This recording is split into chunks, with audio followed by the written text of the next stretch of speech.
Boa noite, meu nome é Alex Roberto, eu sou coordenador geral do DISEX e essa semana da Ciência e Tecnologia, que é uma semana de palestras aqui no ISEX, e no sábado tem uma colorada, tá? A palestra de ontem foi sobre a crise da licenciatura, foi uma palestra muito boa, houve uma participação até além do esperado dos estudantes do ISEX, os estudantes de licenciatura vieram aqui, participaram, foi muito bom. A palestra de hoje é sobre software livre, com o professor Luiz Seff, tá? E a palestra de amanhã é com o professor Ildo Saura da USP, está confirmado, ele vai vir essa manhã às 2h da tarde. Quem vir para a palestra de amanhã pode chegar umas meia hora mais cedo, porque esse auditório aqui vai estar entupido de gente, porque tem professor que vai recuperar a aula, os alunos têm que assistir, por exemplo, professor de Química, tá? E eu trabalho no Laboratório de Software Livre e, primeiramente, eu gostaria de agradecer a diretoria do ISEX por permitir fazer essa atividade. Gostaria de agradecer a presença de todos vocês que estão aqui hoje, prestigiando a palestra, prestigiando o nosso trabalho. Gostaria de agradecer ao professor do Departamento de Ciência da Computação, Luiz Seff. E eu gostaria de passar a palavra rapidamente para o meu amigo Alexandre Elias. Boa noite, gente. Meu nome é Alexandre, eu sou do curso de matemática. Eu tenho experiência com software livre, Linux. Trabalho aqui no LTI, na sala 1007, e lá a gente desenvolve vários trabalhos relacionados a software livre, né? A divulgação também do Linux como um sistema operacional alternativo. Assim sendo, eu gostaria de passar a palavra para o professor Luiz. Obrigado. Bom, eu não gosto que você chame o sistema de Linux, vou falar por quê. O sistema chama GNU Linux. Então, essa palavra sobre software livre, no pôster que eu vi, estava escrito teoria e prática, não sei bem o que é uma teoria do software livre, só vai ser mais a filosofia do software livre. Então, como o Alex já me apresentou, eu me chamo Loïc, eu tenho 29 anos, eu sou da França. Então, eu vou cometer muitos erros em português. Normal, sempre faço isso. Desculpa desde já. E porque eu sou francês, eu apresento o software livre com 3 palavras, que são liberdade, igualdade e fraternidade. Pois o software livre segue esse lema francês, é o lema da França, isso, porque o usuário está livre de usar o software como ele quiser, tem igualdade entre todos os usuários do software, não tem nenhum usuário que tem vantagem sobre outros, e o software livre também encoraja a cooperação entre os usuários para resolver os problemas juntos e tal. Agora, isso é bem geral, então precisamos de uma definição melhor do que é um software livre. Então, essa definição foi proposta faz já mais de 20 anos pela Free Software Foundation. É uma definição baseada em 4 liberdades. Então, a liberdade 0 é a liberdade de usar o software como você quiser. A liberdade 1 é a liberdade de estudar o software para saber como ele funciona e de fazer modificação desse software para que ele faça o trabalho que você quer que ele faça. A liberdade 2 é a liberdade de distribuir cópias do software. Distribuir pode significar dar gratuitamente, mas pode também significar vender, garantido pela definição. Então, é a liberdade de ajudar o seu amigo, o seu vizinho, dando uma cópia do software. E, finalmente, a liberdade 3 é a liberdade de distribuir cópias modificadas do software.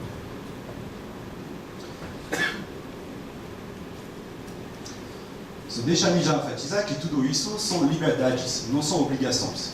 Okay? Então, você pode usar o software como quiser, mas você pode também usar o software como você não quiser. Por exemplo, ou não usar o software. É uma liberdade, não é uma obrigação. Você pode estudar como o software funciona, mas não precisa fazer isso. Se você não quer estudar o software, não vai estudar o software. Se alguém vem e te pergunta pode me dar uma cópia, você não está obrigado a dar para ele uma cópia, é uma liberdade só. E também, se você faz modificações, você não está obrigado a distribuir essa modificação. É bom para a sociedade se você distribui a melhoração que você faz no software, mas não é que é obrigado. Se um software não tem essas quatro liberdades, ele é um software não livre, se chama de software proprietário, sinônimo. Do ponto de vista das liberdades, esses softwares são negativos. Quando melhor um software proprietário do ponto técnico, pior para a sociedade, porque ele atrai usuários que então abandonam as liberdades deles. Pois essas liberdades foram identificadas como as liberdades fundamentais de um usuário de software. Do mesmo, você pode ver aqui que a distinção entre um software livre e um software proprietário não tem nada de técnico. É do cunho dos direitos humanos. Agora, vamos justificar por que essas quatro liberdades são importantes. Vamos começar com a liberdade 2. Que então é a liberdade de ajudar o seu vizinho, vendo uma cópia para ele. Isso se justifica para uma razão ética fundamental. Numa sociedade, a definição mesma de uma sociedade são pessoas que compartilham coisas. Se um software não permite você ajudar o seu vizinho, isso é negativo do ponto de vista da sociedade e das liberdades. Ok? Se você não tem essa liberdade 2, você a todo momento pode cair num dilema. Imagina que você está usando, não você, porque vocês valorizam as suas liberdades, mas uma pessoa está usando software proprietário. E tem um amigo dele, ou dela, que vem e que pede uma cópia do software. Você tem duas possibilidades. Ou você quebra o contrato com o editor de software, não respeita a licença e dá uma cópia para ele. Ou você quebrar a sua amizade com o seu amigo. Não tem outras possibilidades.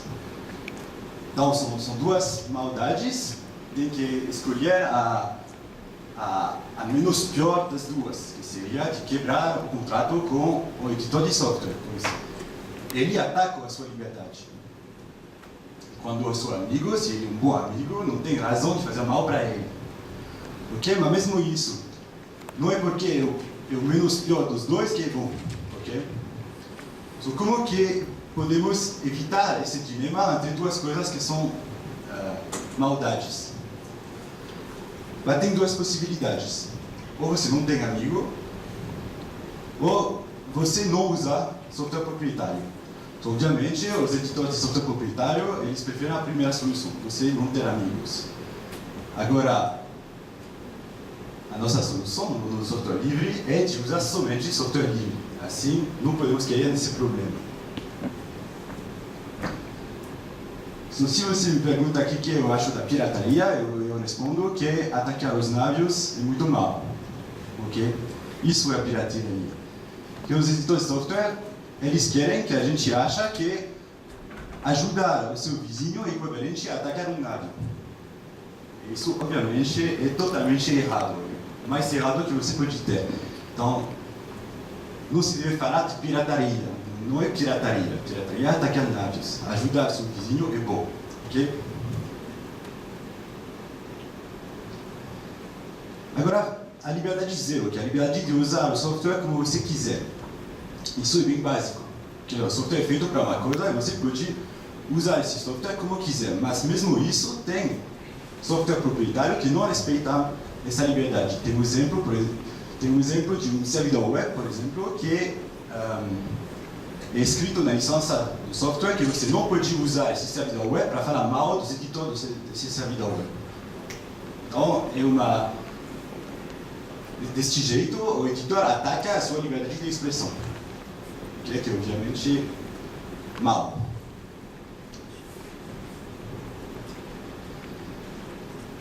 Agora, a liberdade zero é de usar o software para a razão por qual ele foi feito. Mas pode ser que você quer modificar o software para que esse é o trabalho que você está fazendo com o software e você quer fazer seu trabalho, não é o editor que tem que decidir como que você vai fazer o seu trabalho. Então, por isso, precisa da liberdade 1, que é a liberdade de já estudar o software para ver já se ele faz bem o que você quer que ele faça, e também para modificar pessoalmente este software para que ele faça o seu trabalho mesmo. Então, se você, para exercer essa liberdade, tem que ter acesso ao código-fonte. Todo mundo aqui sabe o que é um código-fonte, eu tenho que explicar o que é. Okay? O código-fonte, basicamente, é a receita do software. Sem ele, você não pode saber o que ele faz. Okay? E, de fato, tem muitos softwares proprietários que fazem maldades, que são malware. Tem muitos, muito comum. Entre essas maldades, temos spywares, temos backdoors. Só vou dar alguns exemplos. O software que você pode conhecer, que faz essas maldades, se chama Microsoft Windows. Ok, tem vários exemplos de spyware que são integrados no Microsoft Windows. Por exemplo, se você está buscando arquivos com Microsoft Windows a partir da versão XP, ele está também comunicando na internet para a Microsoft o que você estava buscando. Okay? Isso é uma funcionalidade de spyware, que obviamente nenhum usuário quer, que está lá, e que sabemos para a investigação que está lá. Tem também as updates do Windows. Cada vez que tem uma update, tem a lista de todos os softwares que são instalados no computador, que é também mandado para a Microsoft. Isso também acontece no leitor de vídeo e de música do Windows. Tudo a lista de que você está ouvindo ou vendo como filme é mandado para a Microsoft. Você sabe então tudo o que você está fazendo com este leitor. Agora, não tem somente a Microsoft que faz isso. É muito comum essas funcionalidades de spyware. Por exemplo, no caso da leitura de mídia, antes de Windows, tinha já o Real Player que fazia isso. Essa funcionalidade de spyware. De fato, se sabe que geralmente o Windows não inventa nada, sempre copia o que foi feito antes. Bom, e tem outra maldade que pode ter no software proprietário, são os DRMs. Então, em inglês, é Digital Restriction Management, é a restrição, o gerenciamento das restrições digitais. Isso é o nome que deveria ser, porque na prática se chama Digital Right Management, para gerar os direitos, só que não gerar os direitos, gerar restrições para os usuários. Só que tipo de restrição pode ter? Pode ter que o software não autoriza a leitura de um arquivo, por exemplo, não te deixa abrir um arquivo, porque ele não te ama, ok? Ele não te deixa copiar um arquivo, ele não te deixa imprimir uma página, tudo isso existe. E também é muito comum. Tem Microsoft que faz isso, tem Apple que deve ser o campeão disso. Todos os softwares no Apple tem que ser assinado criptograficamente para Apple para que a sua coisa te deixe instalar o programa. Também se você baixa um filme do iTunes, este filme tem DRMs e não te permite, por exemplo, copiar este filme. Adobe faz a mesma coisa. Por exemplo, no Flash Player tem o que se chama de Super Cookie. Sabe, um cookie é um arquivo que um site coloca no seu computador para depois te identificar. Originalmente, esses cookies você tem controle, pode remover o cookie facilmente. Agora, o Flash Player faz o Super Cookie que você não pode remover facilmente, eles são escondidos e é bem difícil de deixá-los fora. Tem também o Amazon, com o Amazon Kindle. Acho que eu fiz um slide só sobre a Amazon, porque é impressionante o que eu fiz a Amazon. Você pode também pensar nos DVDs, nos Blu-rays, as coisas que você acha no mercado, que são cheios de restrição de uso.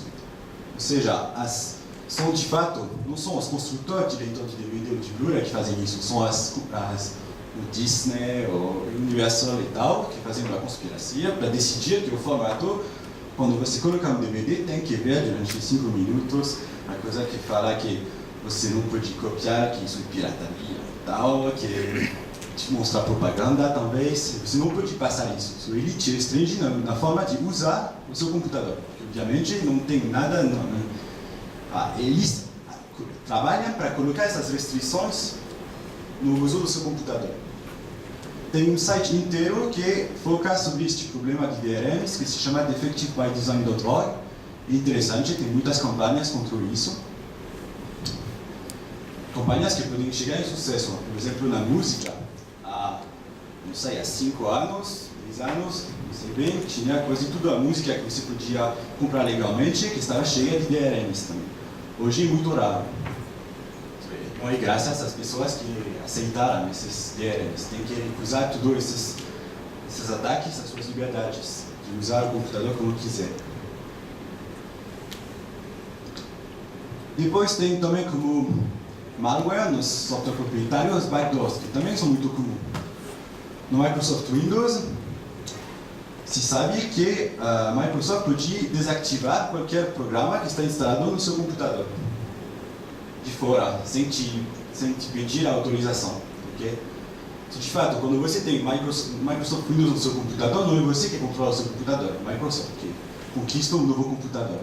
Você não está em controle. Basicamente, a definição de uma liberdade é estar em controle.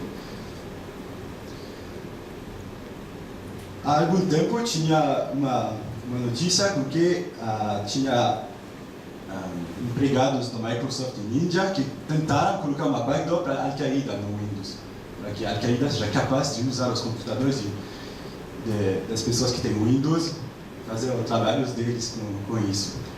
Então, parece que eles não conseguiram, então foram desmentidos, mas agora tem outras organizações terroristas que têm backdoors no Windows que são bem conhecidas, como a CIA. O governo dos Estados Unidos tem uma backdoor no Microsoft. De fato, cada vez que uma nova versão de Microsoft, essa nova versão é feita um pouco em conjunção com a CIA, que quer uma backdoor. Então, obviamente, por exemplo, se você pensa num governo, já somente esta razão está bem suficiente para entender que um governo não deve usar software proprietário. Imagina que amanhã tem uma guerra entre o Brasil, espero não amanhã, daqui a 10 anos tem uma guerra entre o Brasil e os Estados Unidos. Os Estados Unidos têm controle de todos os computadores usados pelo exército brasileiro. Okay? Não dá. Então, obviamente, tem que usar software livre para ser em controle do seu computador. Apple tem também backdoors nos seus sistemas. Então, a Amazon tem uma backdoor que é impressionante no Amazon Kindle, que você conhece talvez. Este aparelho para ler livros eletrônicos. Então, livros eletrônicos, você não tem problema. O problema é que esses livros eletrônicos já têm DRMs, você não pode copiar o livro, etc. Agora tem também o problema de uma backdoor no Amazon Kindle, que faz que o Amazon Kindle, no final, não é você que está em controle dele, mas é a Amazon. E a Amazon pode até remover livros que você adquiriu de forma legal. Como é que sabemos disso? Sabemos disso porque isso já aconteceu. Em 2009, a Amazon decidiu de remover milhares de cópias legais de um livro. Este livro, esta ação que mostrou essa natureza orwelliana do Amazon Kindle, que foi o livro que foi removido, foi 1984, de George Orwell. Não sei se você conhece este livro, tem um livro que tem que ler. É impressionante, se você ler o livro, de fazer isso.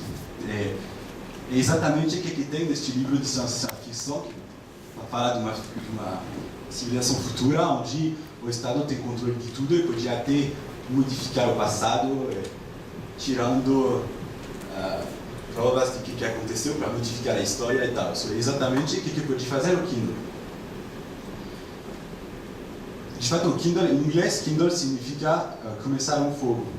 Então, obviamente, foi feito para queimar os nossos livros, essa coisa. Então, além desses backdoors, como eu falei, tem também DRMs. Tem DRMs que faz, em particular, que você perde a liberdade, como qualquer livro, de dar, como se fala, de dar o livro para seu amigo ler, depois ele te dá de volta, isso não é mais possível com a Amazon Kindle. Emprestar, isso. Emprestar um livro. Você não pode fazer mais isso. Perde essa liberdade. Perde também... o que eu queria falar?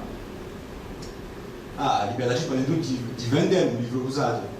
Também se pode fazer normalmente.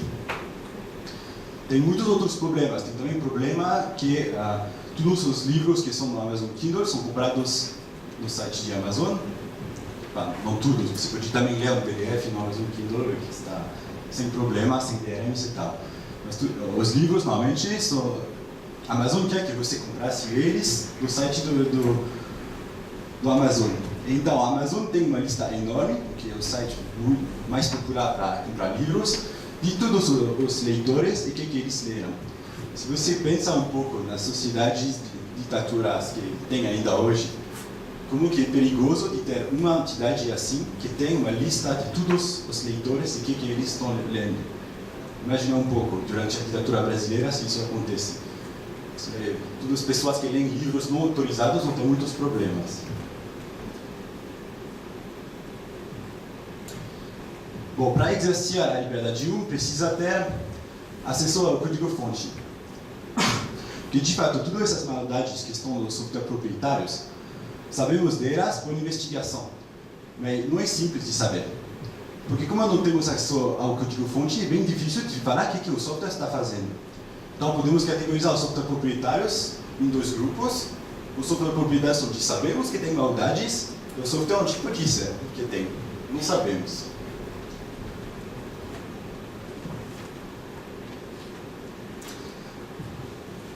Bom, e mesmo se fazemos a suposição que não tem nenhum malware no software proprietário. Como todo software, este software vai ter bugs. Não existe um software complicado sem bugs. Isso não existe. Também um software livre. Os programadores de software livre não são perfeitos e fazem bugs. Só que no caso de um software livre, como você tem a liberdade 1, pode corrigir o bug. Pode corrigir o bug se você é um programador. Então, para exercer essa liberdade, tem que ser um programador. Mas as pessoas que não são programadores também aproveitam essa liberdade indiretamente. Não sei se os slides depois. Como que eles aproveitam indiretamente? Porque uma outra pessoa pode corrigir o bug para eles. Porque, por exemplo, ele pode contratar um programador para corrigir o bug, ou adicionar uma funcionalidade, ou qualquer coisa. Bom, mas mesmo se o usuário é um programador, essa liberdade 1 não é suficiente. Porque a liberdade 1 é a liberdade de estudar o código e de modificar o código pessoalmente. E hoje temos centenas de milhares de software livres. Então, obviamente, um programador só não pode ler o código de todos os softwares que ele usa e modificar todos eles. É a razão de ser da liberdade 3, que é a liberdade de participar da sua comunidade. Ou seja, quando você faz uma modificação, depois pode distribuir essa modificação e assim toda a comunidade pode aproveitar essa melhora do software.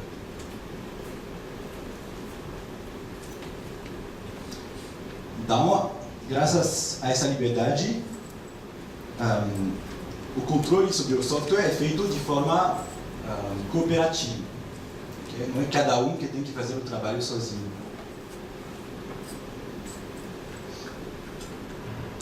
Como eu já falei, a liberdade 0 de usar o software para qualquer trabalho. E a liberdade 2, que é a liberdade de dar cópias exatas do software. Isso não precisa ser um programador para aproveitar diretamente essas liberdades.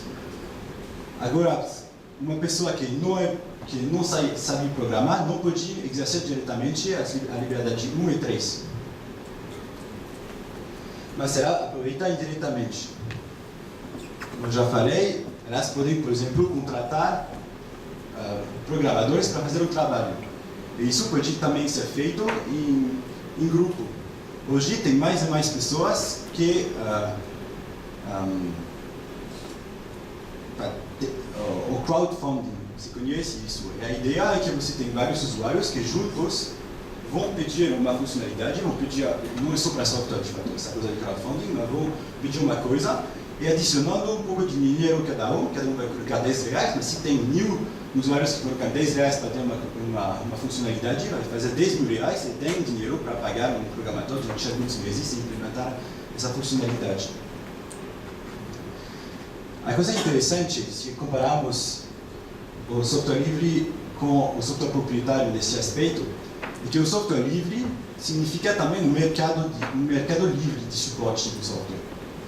Porque qualquer pessoa que tenha essa capacidade de saber programar pode fazer uma modificação do software livre. No contrário, quando você olha no software proprietário, o software proprietário tem um dono. Se você quer corrigir um bug, implementar uma nova funcionalidade, tirar um malware no software, tem que pedir para o dono do software de fazer isso. Ninguém outro pode fazer.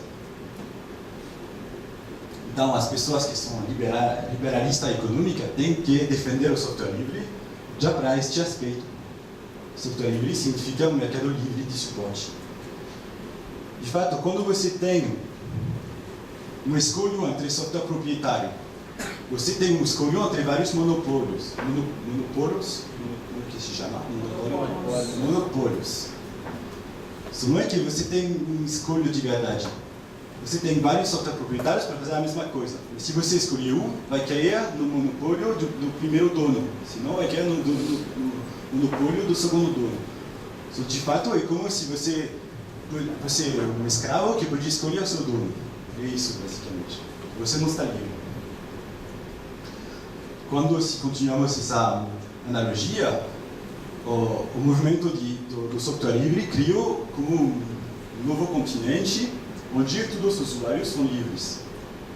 Então, tem que deixar os software proprietários chegar no continente do software livre, onde não tem nenhuma regra de imigração. Todo mundo é bem-vindo.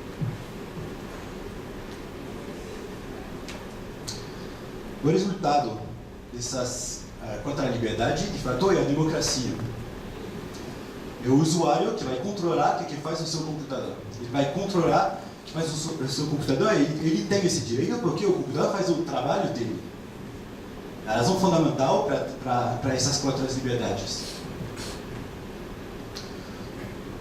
Quando o software não é livre, no final, são os desenvolvedores do software proprietário que têm controle no usuário. Ele precisa das quatro liberdades para que o usuário seja em controle.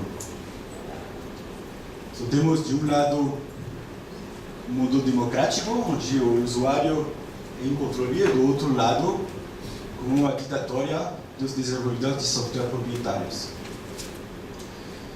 E o software evolui, é uma democracia, evolui no sentido que os usuários querem que ele evolua. Como cada um pode modificar o software, contratar uma pessoa para fazer isso, redistribuir, o software evolui como os usuários quiserem. Em particular, não vai ter, tecnicamente, pode ter malware no software livre, porque tecnicamente se pode implementar, só que isso nunca vai acontecer. Se isso acontece, é que vai se ver, porque você tem acesso ao código-fonte. Qualquer pessoa que vai olhar no código vai ver que tem essa maldade no software, e a empresa, por exemplo, que faz o software está com uma reputação super ruim. Então, na prática, é bem difícil de achar malware no software livre. De fato, eu não tenho nenhum exemplo disso. Também tem esse conceito de force. Quando você tem uma equipe que faz um software livre, e que essa equipe faz decisões que muitas pessoas na comunidade não gostam, essas outras pessoas podem pegar o código-fonte e começar uma versão alternativa do mesmo software, implementando outras funcionalidades, tirando funcionalidades que eles não querem, coisas assim. Então isso se chama de fork, um grafo, que faz dois ramos.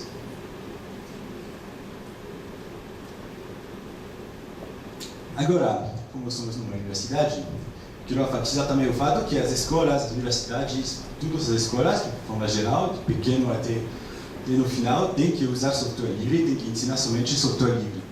Por que isso? Mas já para aproveitar as quatro liberdades, um usuário como um outro, uma escola.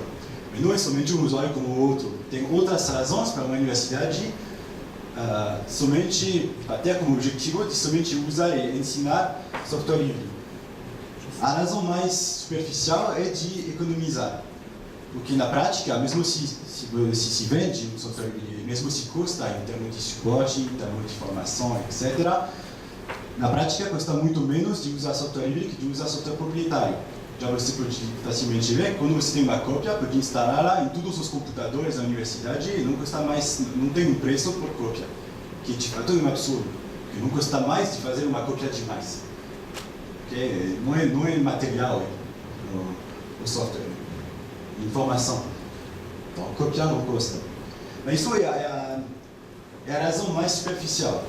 E também não é a melhor no sentido que tem muitas empresas de software proprietário que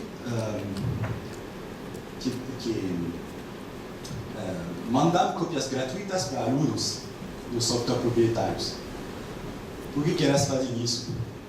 Porque assim o aluno aprende a usar um software proprietário, depois somente sabe usar um software proprietário, e depois ele tira toda a sociedade para usar esse software proprietário. Na empresa ele quer usar o mesmo software, em casa a mesma coisa, etc. Então, é uma atitude de vendedor de droga, basicamente. Primeira dose é gratuita. Depois tem que pagar, mas a primeira dose é gratuita. Não sei se é assim aqui, mas na Europa a Microsoft Windows dá cópias gratuitas a todos os alunos de universidade, de todos os softwares de Windows, basicamente. Bom, tem razão melhor para a escola somente ensinar e usar software livre. Porque já o papel da escola é de formar bons cidadãos. Okay? E isso é somente possível com software livre. No software livre tem um sistema social que é ético, onde tem uma solidariedade entre os usuários. No software proprietário, no contrário, os usuários são divididos. Você não pode ajudar seu amigo dando uma cópia, não pode colaborar para melhorar o software.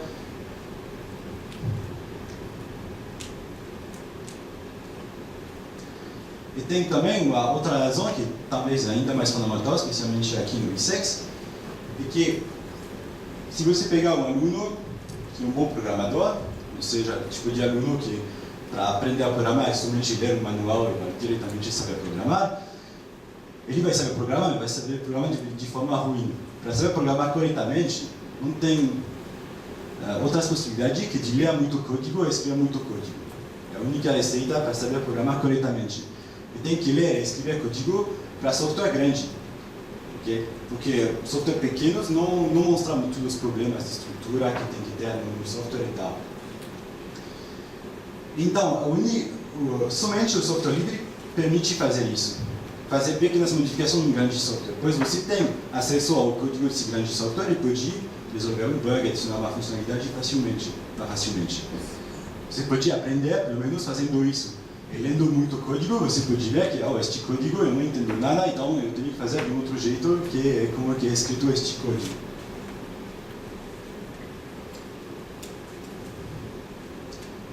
Fazer uma pequena história do movimento do software livre, começando nos anos 70. Nos anos 70, basicamente, todo o software estava livre. Inicialmente, as pessoas que faziam máquinas, elas também faziam um pouco de código para fazer rodar a máquina, fazer um sistema operativo, mas não cobraram para o software mesmo. E o software você tinha acesso ao código, não tinha nenhuma restrição, basicamente, você podia fazer qualquer coisa, então o software estava livre nos anos 70. Agora, ao início dos anos 80, as empresas começaram a entender que se elas têm controle nos usuários, elas podem tirar vantagem disso. Em particular, esse monopólio de suporte. Essa coisa de vender por cópia, não permitir ao usuário de entregar o programa para uma outra pessoa. Então, se chegamos em 1983, e tem o guru do software livre, que é Richard Stallman, que ele aproveitou dessas liberdades que tinha com todos os softwares nos anos 70, eles trabalhavam no MIT, e que viu que nos anos 80 não estava mais possível, não existia mais um sistema operativo que é essencial para rodar uma máquina livre.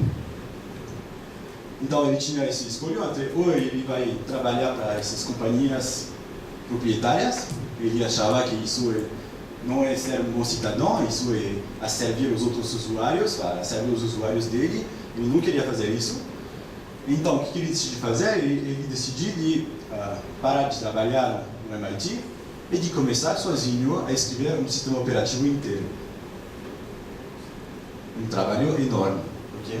Ele começou sozinho. Em 1974 ele começou a escrever. Ele já escreveu programas antes. Ele já estava um pouco conhecido porque ele escreveu o GNU Emacs, que é um editor de texto que estava muito popular nos anos 70, que está ainda muito popular, que eu uso todos os dias. Essa apresentação foi feita com o GNU Emacs. Mas então, ele começa este trabalho enorme sem saber se ele vai conseguir no final, porque como é um trabalho enorme, poderia ser que ele vai trabalhar toda a sua vida e morrer sem conseguir terminar.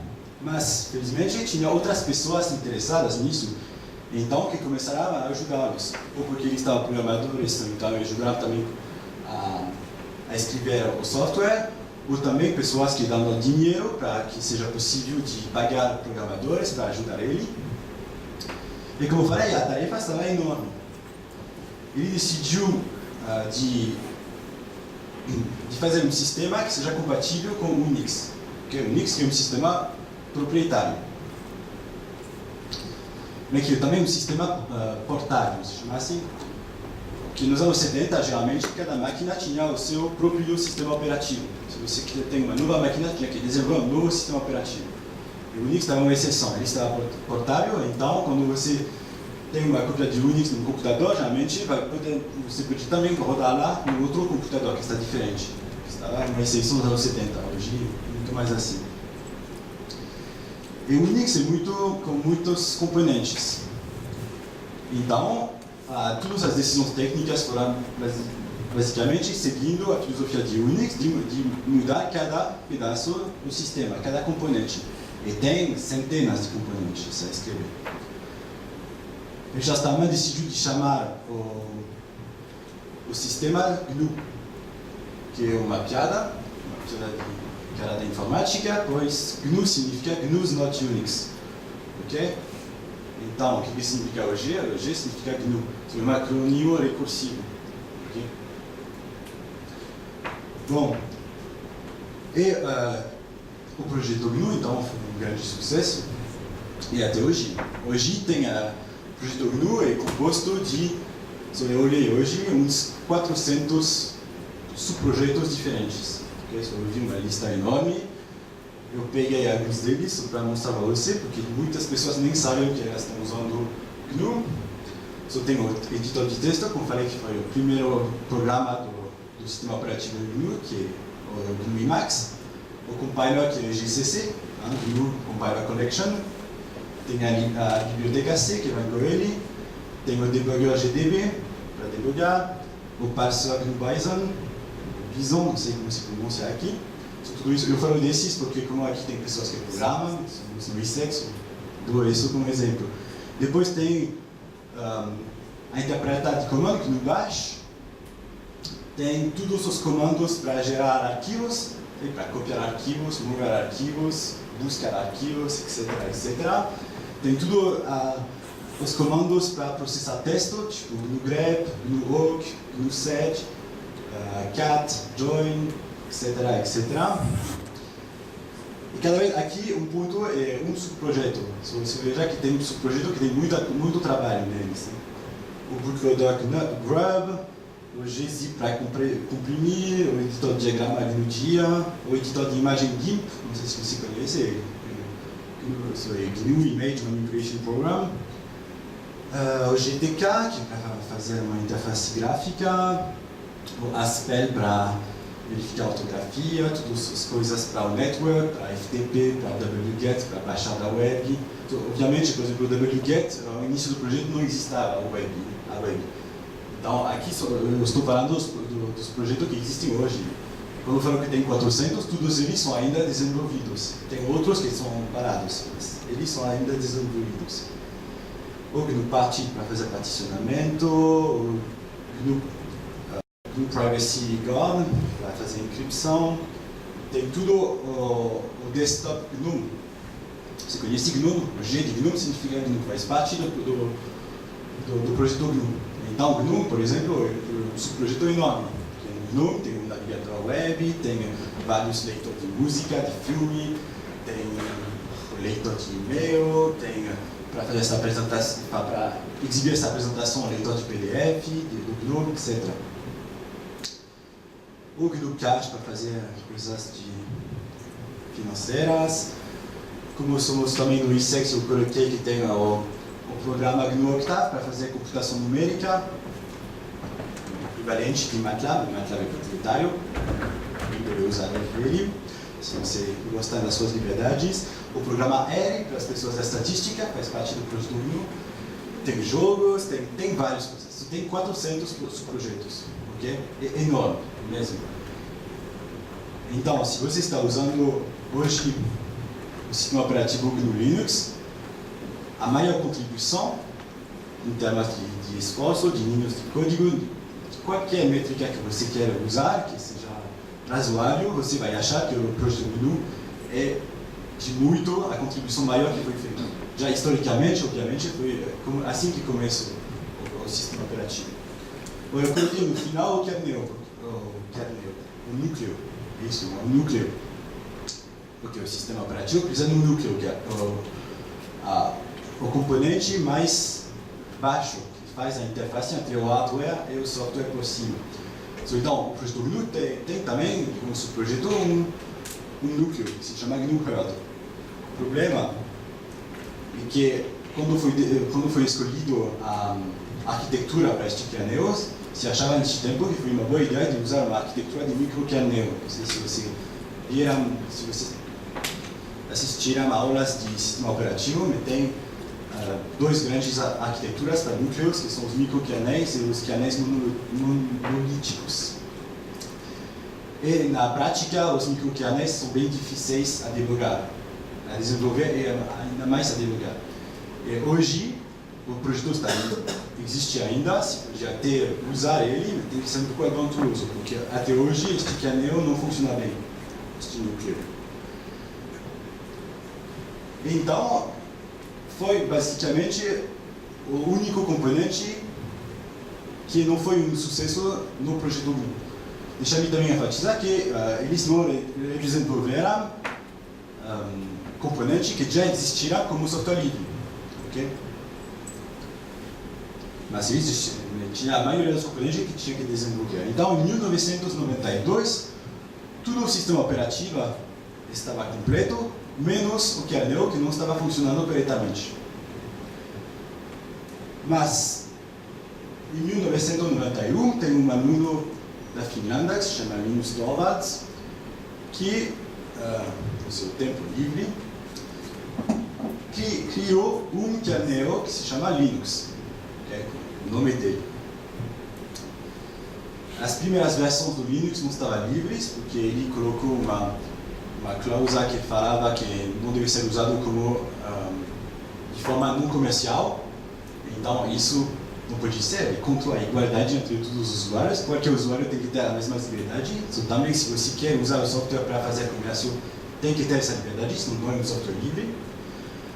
Mas, um ano depois, em 1992, ele decidiu de relicenciar o kernel Linux com a GNU GPL, que é a licença do sistema GNU. A mais usada, pelo menos, tem outras licenças desse sistema.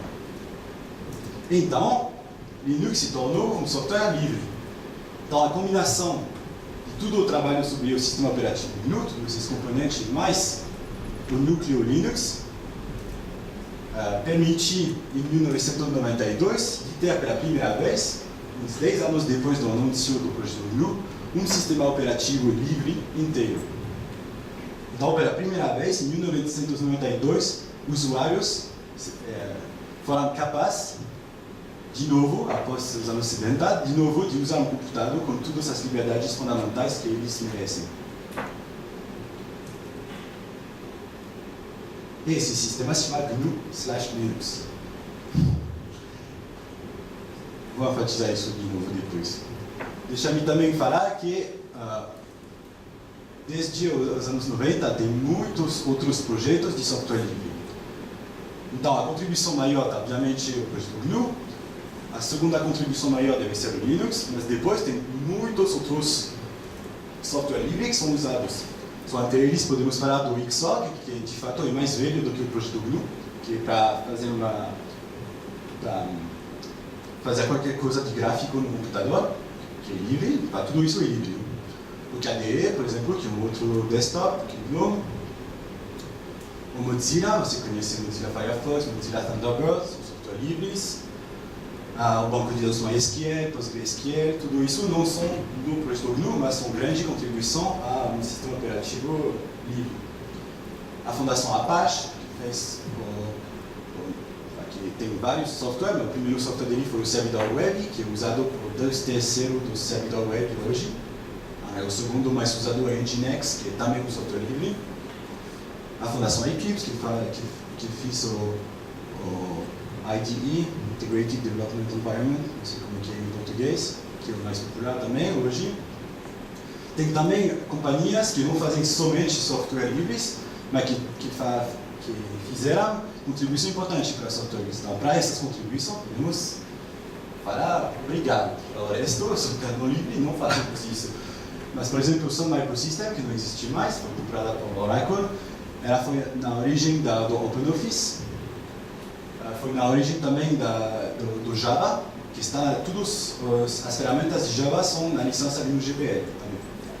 Inicialmente não foi isso, em 2007 por aqui, eles decidiram tudo colocar na licença GNU-GPL. Bom, então temos hoje no sistema operativo do Linux, a maioria são contribuições externas ao projeto GNU e também ao projeto Linux, aqui só o núcleo. E todos esses softwares são facilmente disponíveis graças a o que se chama de distribuição no Linux.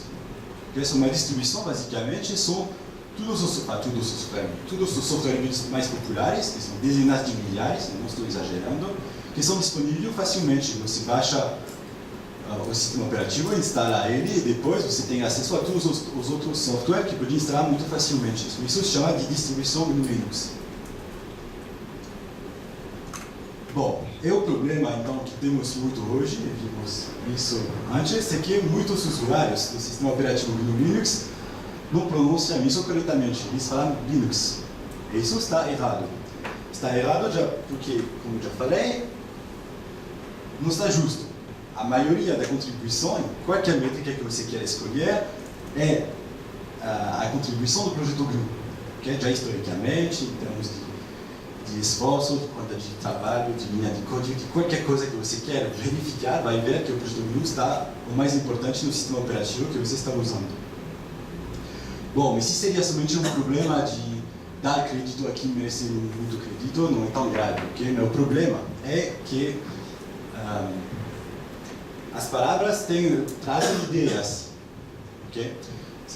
O título desse slide, What's in the Name, é a pergunta que ele fazia a Shakespeare. Que ele fazia a pergunta se uma rosa se chamar de um outro jeito, será que ela vai cheirar mesmo? Ela vai cheirar mesmo, sim. O problema é que se você chamar uma rosa de cebola, você vai dar confusão entre os cozinheiros, ok? E aqui é a mesma coisa. Se você chama o sistema operativo de Linux em vez de GNU Linux, você vai trazer uma ideia falsa de que é o objetivo que foram os objetivos que trazerão esse sistema para você. Então, os objetivos, essencialmente, é um projeto social, um projeto ético de liberar os usuários. Quando o projeto GNU, eles nunca falaram de liberdade. O Linus Torvalds não valoriza suas próprias liberdades, ele usa software proprietários.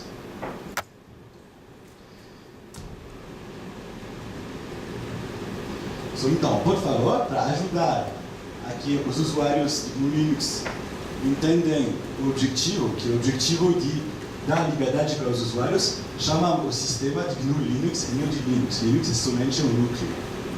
Okay?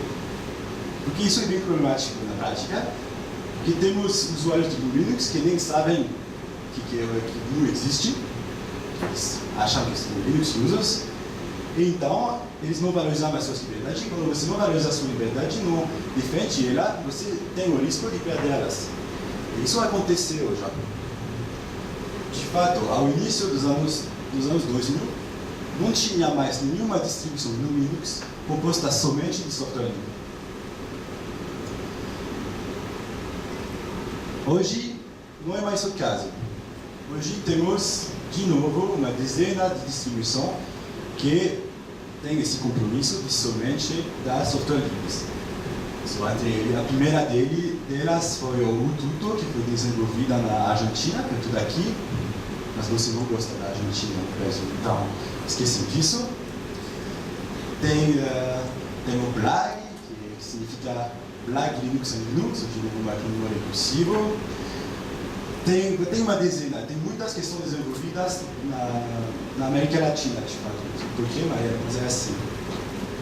O que eu recomendo para você é aquela que eu uso, que está muito simples a usar, que se chama Freescale no Linux. Muito bom.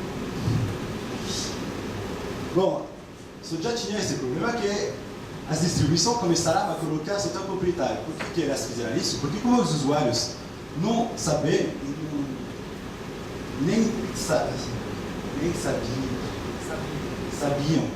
perfeito, terceira pessoa plural, sabiam que eles têm liberdade, que este sistema foi feito por isso.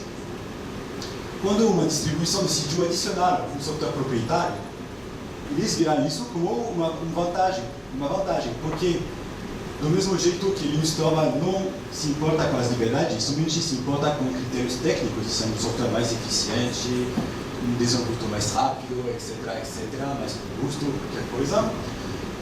Eles, assim como no software que está proprietário, não viam o problema. E de fato, essa filosofia dos Linux Torvalds é somente de valorizar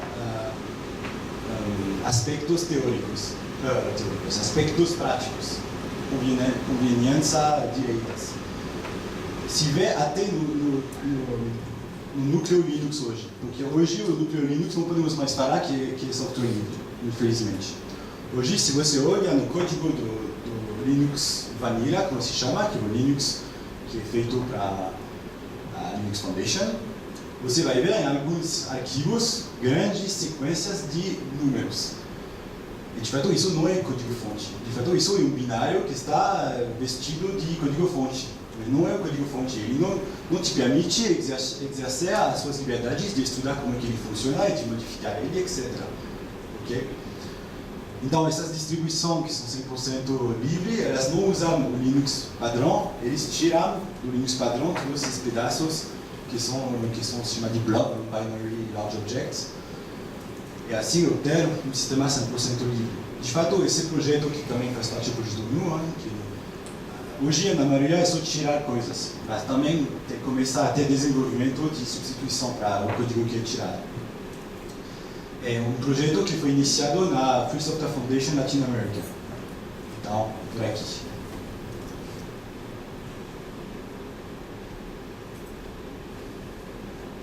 Não sei se eu vou fazer essa sessão.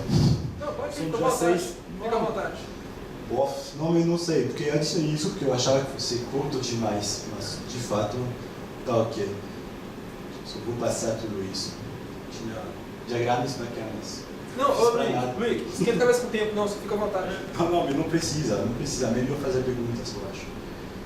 É sobre a categorização do software e explicar o que é o copyleft. Se vocês querem mesmo me falar durante essa pergunta, pode explicar o que é o copyleft? Eu volto para o slide. Então vamos diretamente na conclusão, que de falar que o objetivo do software livre é um objetivo ético, social, ter uma boa sociedade com solidariedade entre os cidadãos e com liberdades fundamentais. Então, é o cunho dos direitos humanos, de fato, o objetivo. E nunca tinha, de fato, um debate sobre quais são as liberdades que um usuário deve ter no mundo digital.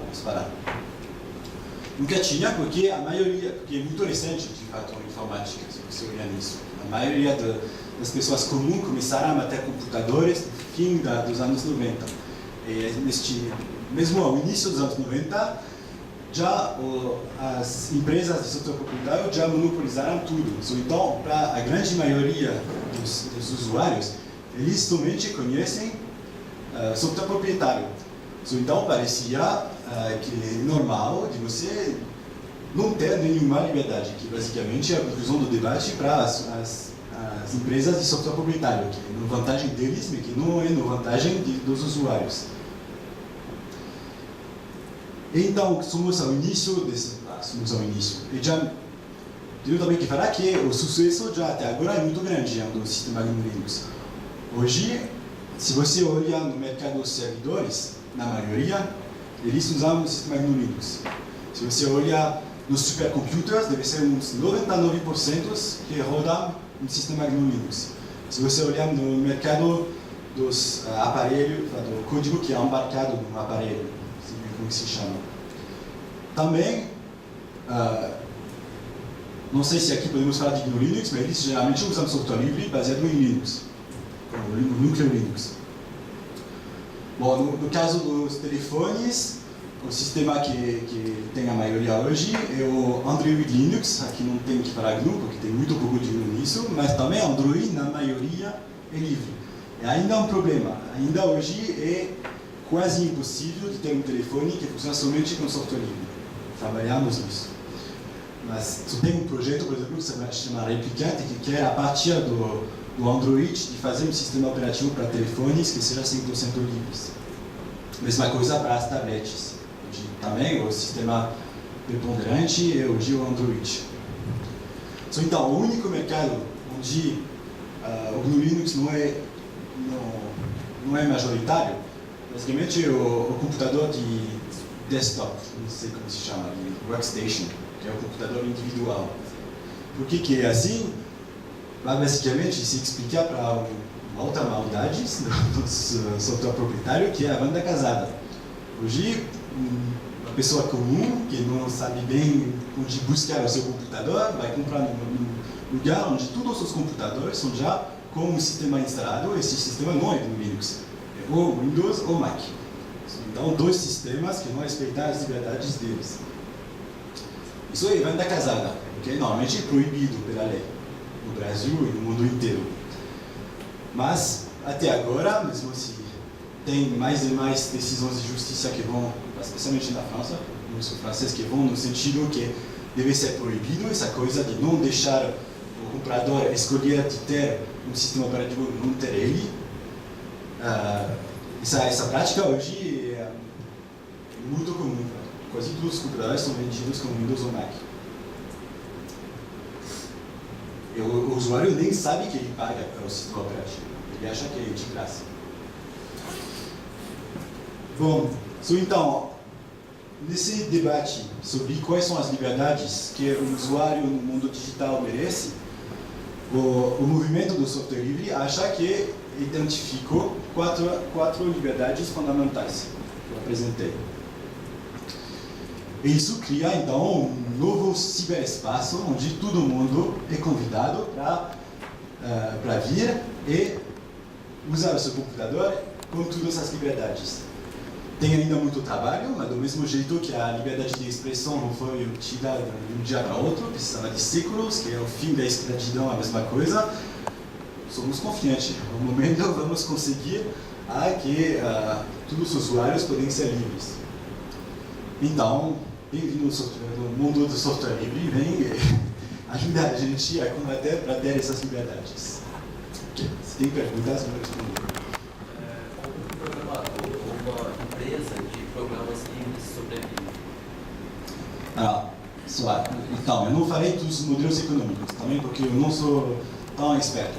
Mas já, uma primeira coisa que eu posso falar é que, obviamente, funciona muito bem, porque tem hoje o mercado do desenvolvimento e ainda mais do suporte de software livre é um mercado que funciona super bem, que tem uma, mesmo se vier a crise, é um mercado que cresce muito rapidamente.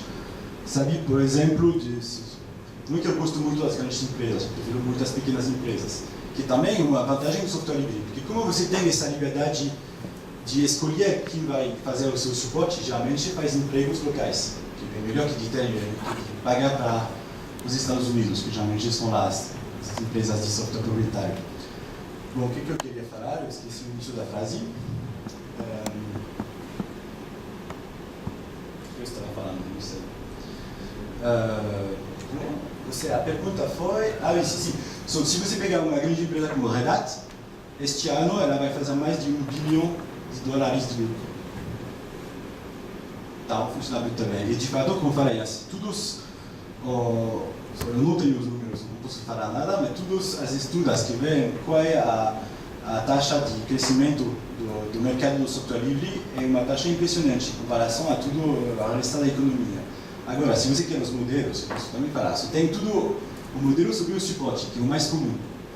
Ou seja, você não é pagado para desenvolver, mas faz parte do trabalho, como vai ver, você é pagado para ajudar o usuário a resolver um bug, ou ele pode te contactar para resolver um bug, para instalar o sistema na sua empresa, onde tem muitos computadores que tem que fazer funcionar tudo isso, a configurar, a fazer a formação para os usuários do software. Essa coisa se chama de suporte, que é o modelo mais comum. Agora, como eu falei um pouquinho, tem também esse novo modelo que está crescendo muito rapidamente, que é essa coisa de crowdfunding. Funciona mais e mais bem. Agora, se você vai no site Kickstarter, eu acho que se chama, não dúvida agora, tem muitos projetos de tudo, não é somente para software, mas inclusive coisa de software, onde eles pediram, a gente precisa de $40 mil para fazer não sei o quê.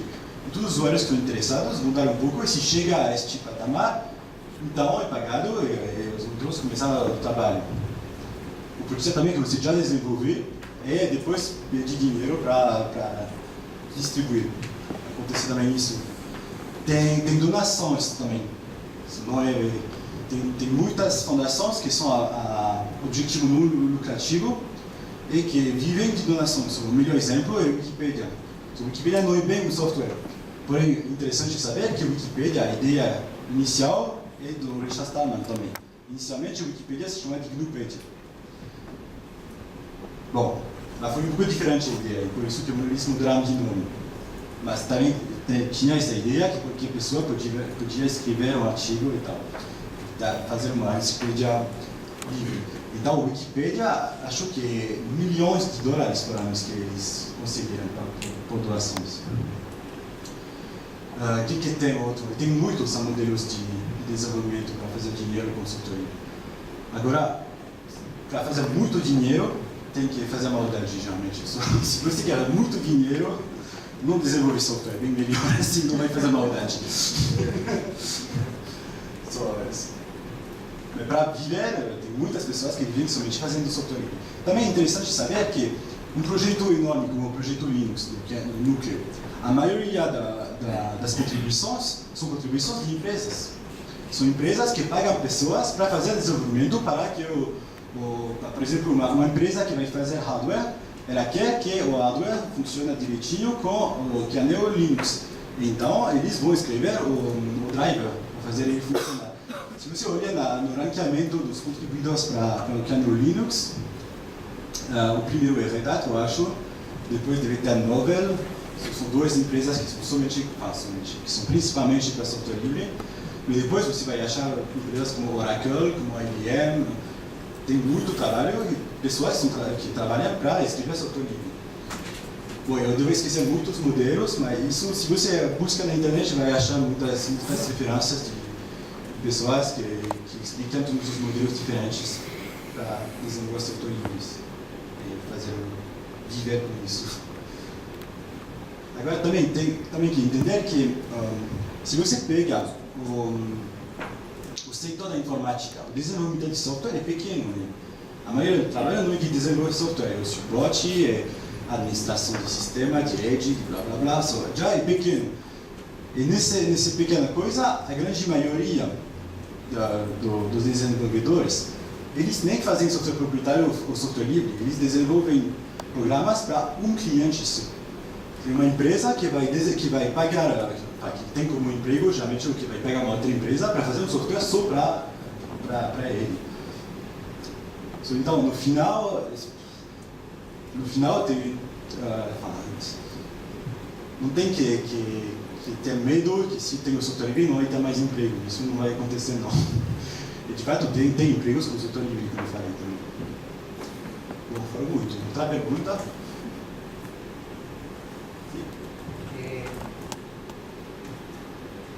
Eu trabalhei 2 anos, né, como coordenador de centro de inclusão digital, que trabalha com software livre, né, com uma versão customizada que chama Liberta. E eu afastei porque agora eu vim estudar, estou aqui na universidade fazendo, né, um mestrado, né, e eu me deparei com toda a estrutura da universidade funcionando com software proprietário, né, desde uma sala de aula que o professor só precisa de um apresentador de slide, passando pelas bibliotecas onde você só precisa usar o Pérgamo, né, para poder acessar ali o banco de dados, né, da universidade. E eu fiquei pensando assim, será que aqui na universidade já teve algum movimento para poder colocar parte dessa estrutura rodando com software livre, né, levando em consideração isso que você falou com relação ao custo, né, essa coisa toda? Tem que fazer uma transição para passar. O objetivo, eu acho, para qualquer pessoa que vai usar as possibilidades, é de ter no final somente software livre, de recusar qualquer software que não está livre. Mas para chegar até lá, pode fazer uma transição. Você pode, eu te dou o site de Triskel, você baixa e instala. O problema é que se você faz isso, tem que mudar muito o software, porque você usava muito software proprietário. Vai ser difícil a transição. Então pode fazer passo a passo, para que seja um sucesso no final. Porque você precisa de anos para chegar até para uma universidade com uma pessoa só, acho que não precisa de tanto tempo assim. Mas pode começar, por exemplo, num sistema proprietário, usando o Firefox como navegador web, LibreOffice como coisa de biblioteca, aqui para processar as imagens, blá blá blá. Então, passo a passo, adiciona software. Se tem que desenvolver outro software que falta, você pode fazer também. Hoje tem muitos. Hoje não falta muito software. Hoje é bem difícil de achar um software onde não tem uma solução livre. Pode ser que tem software mais conveniente tecnicamente que são proprietários. Mas se o seu objetivo é de ser livre, vai aceitar de ter um pouco de conveniência de menos para usar o software livre. Mas na maioria do tempo é simples. Se podia achar equivalente, então, passo a passo, fazer a transição até chegar a um ambiente totalmente livre. Acho que para a universidade precisa de anos para fazer isso, obviamente, não se pode fazer em dias. Eu peguei 2 exemplos assim, de coisa que é muito simples, né? Que é o Pérgamo, né, e essas dentro de sala de aula, né? Aqui na central, né? Sinceramente, eu também sou novo aqui, eu não sei bem exatamente qual é a informática que é aqui.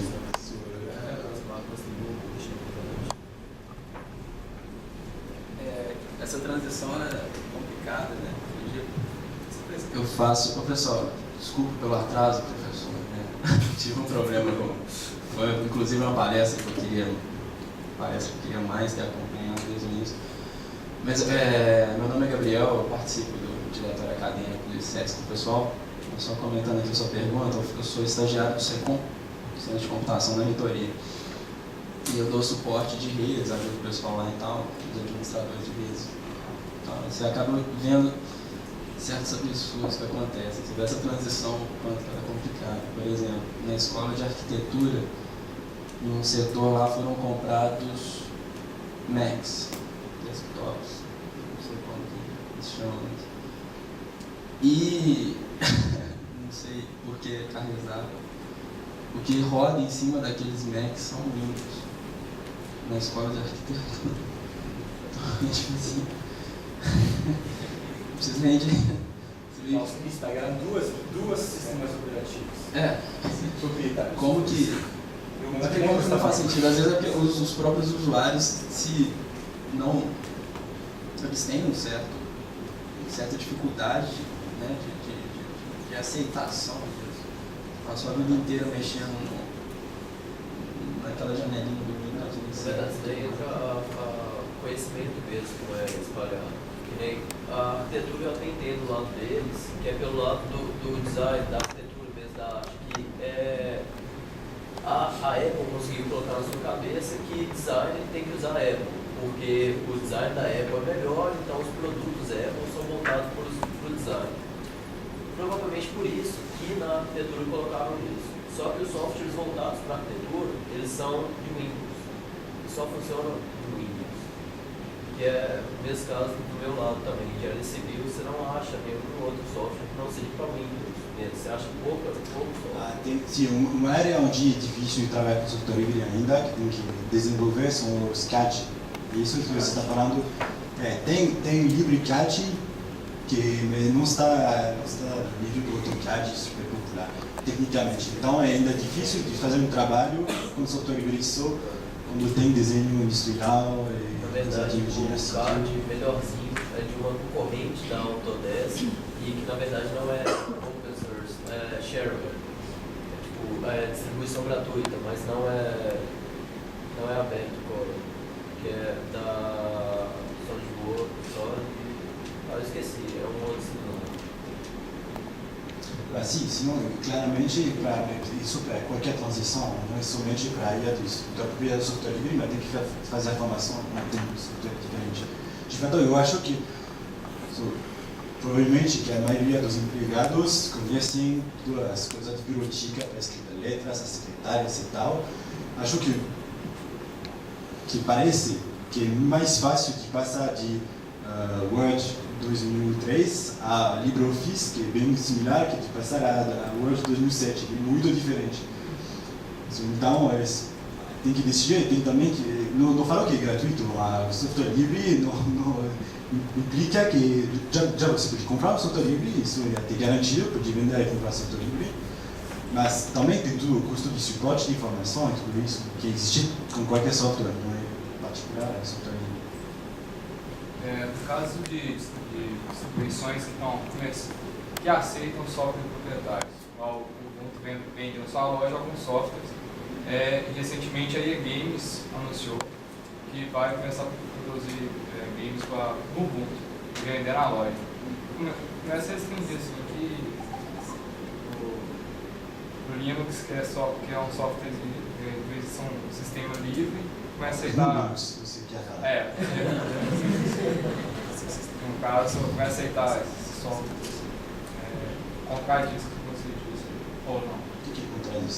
Não, o Ubuntu propôs e já instala por padrão softwares proprietários. Então, não dá para... Ele vai contra o objetivo geral do software livre, que é equilibrar os usuários. Os jogos, por exemplo, jogos são um pouco particulares, porque os jogos têm software neles, então o software tem que ser livre. E depois, nos jogos, tem também todas essas coisas de arte, de imagens, de som, da história do jogo. E isso, veja que as quatro liberdades se explicam porque o usuário tem que ter controle no seu trabalho. Agora, quando você tem imagem e som, não é que você precisa da liberdade de modificar o som, a imagem e tal. Então, para um jogo vídeo, o código tem que ser livre, mas as imagens poderiam ser não livres. Eu acho. A maioria das pessoas, eu acho, no movimento, acham também isso. Tem tudo uma... Se você quer ver um pouco como se generaliza essa coisa de ser livre, se generaliza todas as coisas que são necessárias para fazer um trabalho. Você vai ter, por exemplo, as receitas de cozinhas têm que ser livres para fazer um trabalho. Os livros de vocês, dos alunos, tem que ser livre também. Isso que é os manuais do software também. Mas depois, se você considerar a arte, não é que você precisa da liberdade de modificar. Só aqui, acho que não é atacar as suas liberdades se você não tem o direito de modificar uma canção de não sei quem que você gosta. Agora tem que ter a liberdade de compartilhar com seu amigo. Isso, sim. Isso você tem que ter, porque isso é a base da sociedade. E depois tem também uma categoria que seria as coisas que não devem ter a liberdade de modificar, tipo um texto político, um manifesto, essas coisas. Você não pode deixar uma pessoa modificar as suas ideias. Isso, uma tese, na universidade e não pode deixar as pessoas modificar. Só que tem que não ter o direito de modificar. Então, para falar, eu estou fazendo uma digressão grande que você estava falando, mas só para falar que os jogos vídeo são um pouco híbridos. O software tem que ser livre, porque pode também ter todos os problemas de backdoor, de spyware, etc. no jogo, com o código que é executado. Mas eu não entendi por que seria uma contradição com o que eu falei no final. Porque... Eu não gosto que tem jogos proprietários no Ubuntu, assim, isso que eu quero ver. Não é bom, não. E tem jogos que são muito bons, são livres. Joga Edge Wars, muito. Me encontrará no servidor oficial.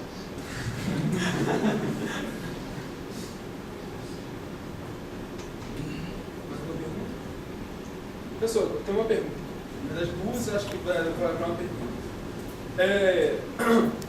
Na verdade, acho que casa com a questão da proposta nossa das Semanas da Ciência e Tecnologia.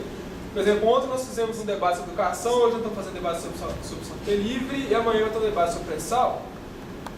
O Brasil, querendo ou não, ele é a sexta economia do mundo, é um país que está se desenvolvendo.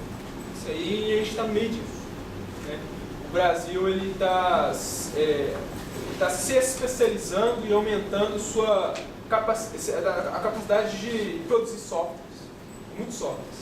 E alguns países, e tem algumas críticas que eu tenho, por exemplo, porque eu vejo muito poucos governos no mundo incentivarem a utilização do software livre. Muitos governos que tem todas as críticas em relação a ele, mas isso ele faz, por exemplo, o governo da Venezuela incentiva a população a usar o software livre. O Brasil, se você comparar com os países europeus, que funcionam já é muito bom. O governo, do que eu vi, tem muito software livre nas instituições brasileiras públicas. Porque eu estou falando assim, a nível de educação, por exemplo. Quando a gente discute uma criança, um aluno numa escola, você vai ensinar ele, você vai educar ele e ele vai aprender a usar, né, o sistema operacional. Geralmente ele aprende a usar o Windows. E eu acho a crítica, por que não? Vem de ser o Windows, não coloca o Linux e ele aprende outras questões que estão além de ficar clicando em botões, entendeu? Quais países você acha que incentivam em relação a essas questões? Exemplo de país que fazem isso? Não sei, você fala da Venezuela, eu te acredito. Não sei responder, você parece saber melhor do que eu, que são os países que são melhor para incentivar. Mas sim, como eu falei, eu acho que toda a educação deve ser sobre software livre, aprender a usar software livre, deveria ser. Agora, também para o problema da transição, precisa de muito tempo para fazer, mas tem que ter como esse objetivo de ser 100% livre, eu acho. Mas não sei se exemplo não sei dar notas para país que ele está melhor que outro, não sei. A França está bem ruim. Só você falar. Se for pegar, por exemplo, Belo Horizonte, todas as escolas municipais funcionam com Linux, e no Linux. Com essa versão, né, customizada, né, do Debian, né, em BH, né, ela tem referência aí para cidades, né, do Brasil. Né. Nesse tempo que eu fiquei lá, 2 anos, né, eu percebo que, assim, o governo federal, né, o Ministério das Comunicações, da Secretaria e o Ministério do Planejamento tem investido muito nisso. Né? Não só nas escolas, mas no de inclusão digital, né? Que tem no país inteiro. Tem um site que chama Observatório da Inclusão Digital, que dá para ter onid.gov.br, que lá você consegue ter uma ideia, né, de quais lugares que tem isso. Né? Aqui mesmo no ISEX tem porque não adianta você só colocar a máquina para poder... para que o usuário tenha acesso, né? É preciso que eduque as pessoas para poder usar o Linux também. Então, aqui mesmo no ISEX, no LCC, tem a coordenação de um polo de educação do projeto Telecentros BR, que é um projeto que forma jovens para ensinar as pessoas a usarem Linux. E no Linux. Né? Acho que vale a pena também contar isso. Assim, tem muitos exemplos aqui de transições que são sucessos. Na França, acho que há 2 exemplos que são impressionantes. Tem já polícia militar na França são... já não estou falando dos servidores e tal, porque aqui já é dominado por Linux. Okay? No desktop também tem transição que são sucesso. Na polícia militar tem 70 mil computadores desktop que são usados pelos militares, que são tudo como Linux. E talvez ainda mais impressionante, no parlamento francês, os deputados usam Linux. Se os deputados são capazes de usar Linux, todo mundo é capaz, né? Você vê que se eu for fazer, a gente tem uma organização interessante, se for fazer concursos, nossos concursos já cobram, mas você tem que saber um Office da escola dele, já estão. Existe essa ideia de fazer essa transição já a um curto prazo. Espero. Voltando para a parte mais econômica mesmo, você acha que essa é uma área pouco explorada ainda, que seria promissor embarcar nesse negócio mesmo voltado para o software livre? Mas, sabe, segundo eu, se você embarca para software proprietário, você está errado, você faz mal à sociedade, você tem que fazer isso. Agora, se você olha, como eu falei, nos dígitos de como cresce esse mercado, está crescendo muito rapidamente. Isso também parece uma boa ideia de ir lá para a sua bolsa. Assim, o que eu quero saber é se você acha que isso é uma coisa que foi pouco explorada ainda, que é uma possibilidade nova, digamos assim.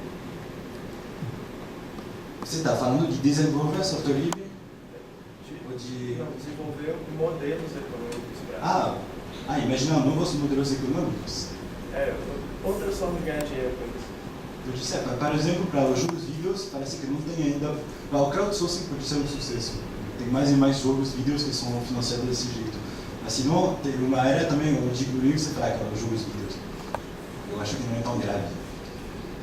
Jogar não é a coisa mais importante na sua vida, eu acho, mas...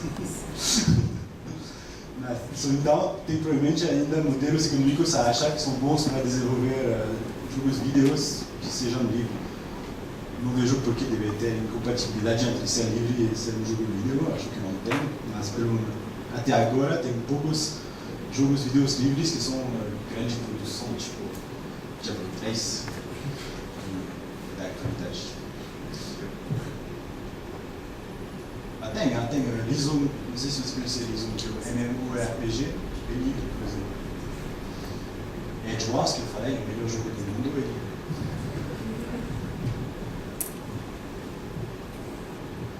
Eu gostaria de fazer um comentário aqui a respeito da uso de software livre na UFG. Eu vejo que a universidade ela utiliza muito pouco o software livre. Assim, a grosso modo, né? Na verdade, teria que fazer assim, pesquisa, alguma coisa desse tipo, para ver se de fato é isso. Mas, assim, a grosso modo, eu diria que a universidade ela explora muito pouco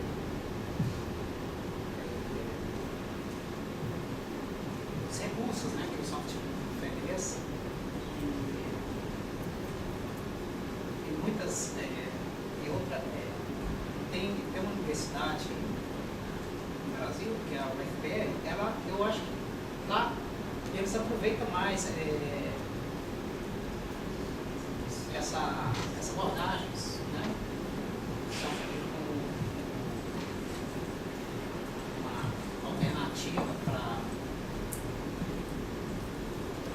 substituir isso.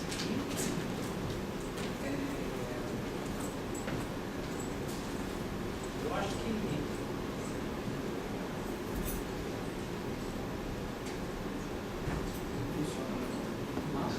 Funciona. Assim, para falar que é difícil, eu não falo que é simples. Tem que combater atrás nossas liberdades, com certeza.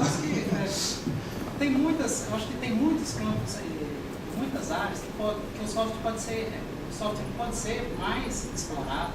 Né? No departamento de estatística, por exemplo, aqui, nós usamos um software livre para análise de dados, que é o chama Play, né? Que faz parte do projeto. Oi? Que faz parte do projeto do Isso.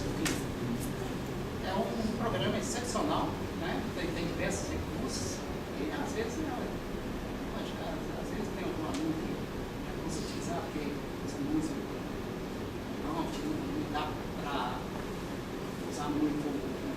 Talvez tenha que desenvolver então uma interface aérea que seja mais agradável. Você tem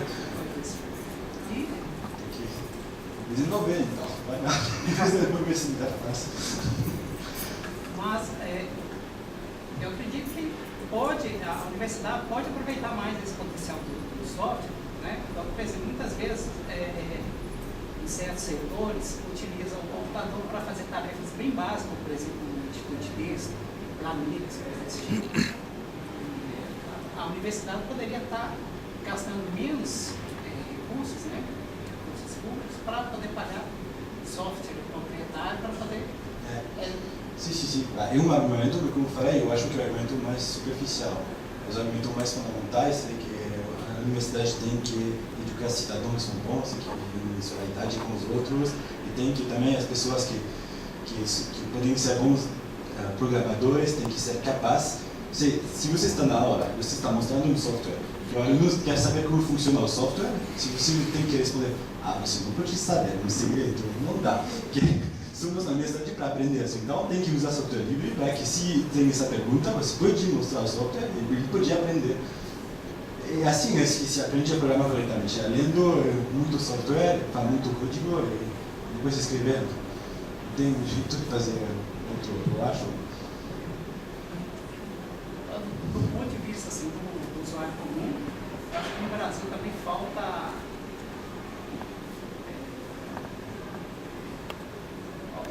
fazer um trabalho para que sejam vendidos mais computadores que no Windows, né? E às vezes também eu acho que nem sempre se escolhe uma distribuição assim, bem segura, com uma interface bem amigável, menos bugs, coisas desse tipo. Sim. Que de forma que satisfaça. Do ponto de vista da qualidade, se quer fazer um técnico, eu acho que o sistema Linux para desktop é ótimo, é melhor dos outros. Eu acho que eu acho que às vezes eu lembro que eu vi até um comentário na internet que às vezes o usuário compra um computador, chegou na casa dele, não conseguiu conectar, e aí uma das coisas que as pessoas fazem quando compram um computador com Linux, a primeira coisa que faz é ver que não tem o Linux na máquina, formatar a máquina, pegar um CD pirata de Linux e instalar o sistema. O problema, aqui não é um problema técnico que temos que resolver, é um problema político, tem que acabar com a venda casada. Mas aqui não tem mais venda casada, não tem mais. Desde que o Lula assumiu o governo, se você comprar hoje um computador com Windows, ele vem na nota fiscal que você está pagando por ele. Tanto que tem uma escolha de não comprar ele. Então, assim, é por isso que popularizou, né? Além de ter reduzido encargos, né? Também tirou o software proprietário. Você compra um computador a R$500 hoje, né? Com Linux. Aí eu vejo que tem um movimento estranho, né? Porque eles geralmente instalam uma versão né? Que não é muito conhecida. E aí o usuário ele faz isso, né? Ele troca pelo Windows, né? Mas a venda casada ela não existe mais não. Só quando é essa Windows Home, não sei o que vem faltando um monte de coisa. Né? É Start Edition. Eu conheço perfeitamente a situação do Brasil. Você está falando que hoje, se você vai comprar um computador em qualquer lugar, você tem a opcionalidade de ter um novo sistema operativo? Não. Quando você vai direto numa loja, ela não te vende com ela te vende com o Windows se você pagar mais por ele. Mas ela não te vende só o hardware, ela te vende com uma versão do Linux. Você pode não pagar e não ter Windows. Sim, na prática hoje está assim mesmo. Mas não é assim na França. Mas isso é de uns 5 anos para cá, né? Isso é coisa nova aqui também. Quando você entra numa loja para comprar um computador, você pode observar que a primeira coisa que você observa na máquina é aquele símbolo daquela janela. Primeira coisa. quando eu entro numa loja para comprar,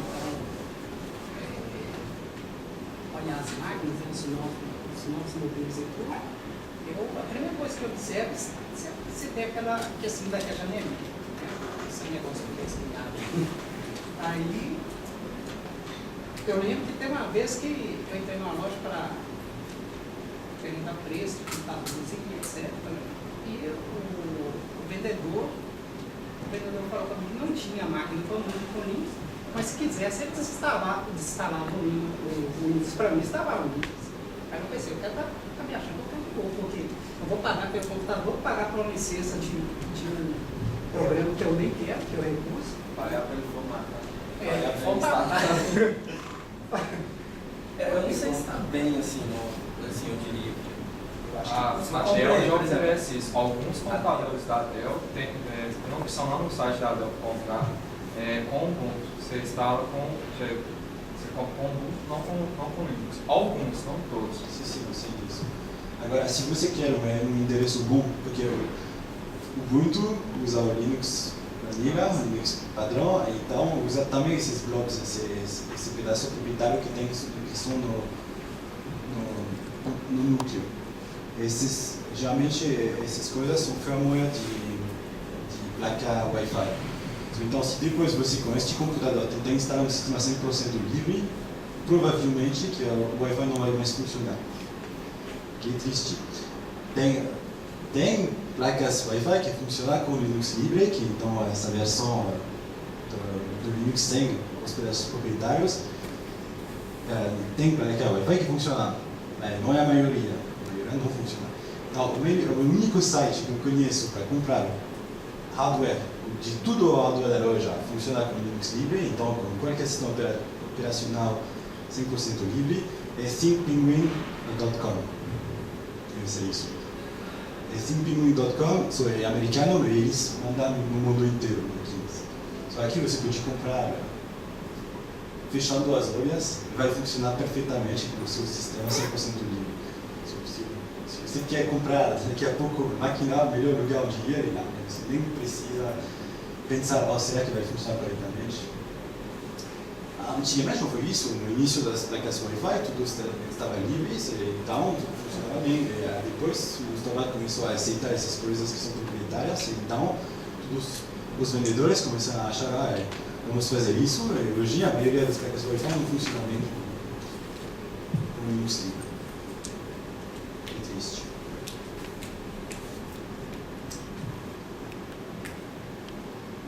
Outras perguntas?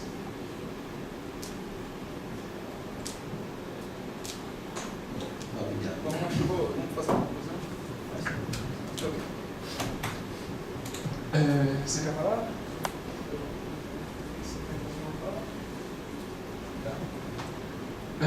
Primeiramente, gostaria de agradecer a palestra do professor Wick, né? E também gostaria de agradecer ao Departamento de Ciência da Computação, porque ele fez uma boa contratação do professor.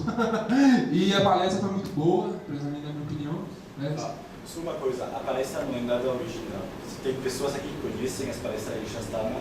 Eu não tinha tempo de fazer uma coisa original, porque eu comecei hoje de manhã. Basicamente, eu peguei uma palestra de Shastana e eu fiz slides durante um tempo. Isso é uma palestra de Shastana na minha boca. Eu só concordo com ele, eu não estou falando coisa que eu não acredito, mas se não é nada original, eu tenho que agradecer a Shastana para fazer boas palestras. E lembrando que amanhã, né, tem uma palestra sobre o pré-sal, o Will do Sal está confirmado, ele vai vir. 2 horas da tarde aqui no Store. Lembrando, né, eu aconselho fortemente se você chega um pouco mais cedo, porque tem professores que vão liberar alunos para vir assistir a palestra, porque os professores vêm assistir a palestra porque é o maior nome do Brasil para discutir esse tema. Tem gente de fora do FMG que vai vir aqui a palestra, então o Store eu acredito que vai ficar lotado mesmo, assim, gente sentada no chão, gente aqui, eu acredito que vai ficar desse jeito. O Store chega mais cedo. Lembrando que também sábado, né, vai ter uma colorada, vai ser com o CB, junto com o INSEX. O senhor está convidado. Vai ser no Music Hall. O que é uma calorada? Uma calorada é uma festa que reúne estudantes. Sim, tem bebes, tem shows, né? E que recebe os calouros também. Tá? Aí quem quiser comprar ingresso, lá embaixo no DA vende, eu tenho ingresso, o Gabriel tem ingresso para vender agora, e o Alexandre também tem ingresso para vender agora, o Lucas, Lucas tem ingresso para vender agora também, tá? E eu gostaria de agradecer a paciência e a disposição de assistir a palestra, e muito obrigado.